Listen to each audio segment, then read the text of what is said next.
संघटनेचे आराध्य दैवत ज्ञानेश्वर माऊली, आद्य व्यवस्थापक संघर्षी महर्षी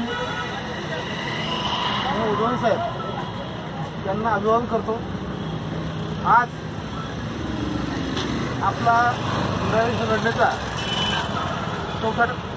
तिसरा टप्पा, ज्यामध्ये आपण जिल्हाधिकारी कार्यालयासमोर धरणे आंदोलन देत आहोत।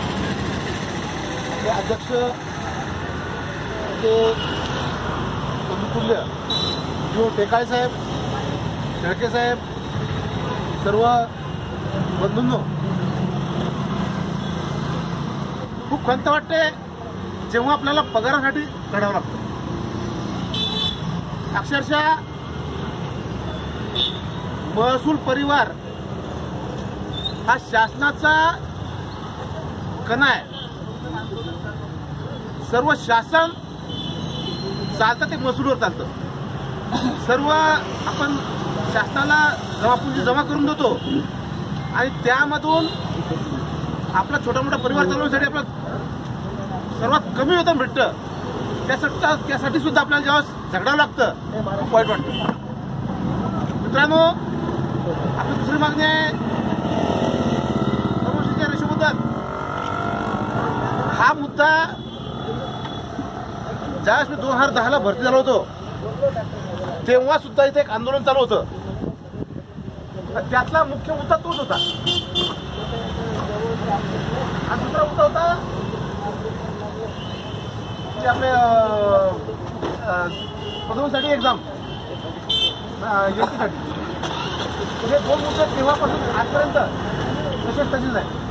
पण याचा अर्थ असं वाटतं की शासन आपले मुद्दे ऐकून घेतं, तिकू ऐकून घेतात, तिकू सोडून देतं। परंतु यामध्ये शासन काय करतं त्यापेक्षा आपण कुठे कमी पडतो हे लक्ष घालणं महत्त्वाचं। काय होतंय, जर का शेजारच्या घरी आग लागली आपण पाहत राहतो, कसं जळतंय। त्यामुळं सध्या समय आलेलं आहे, जर का तुमच्याकडे लागलेली आग आहे तर ती आमच्यावर बी येणार आहे।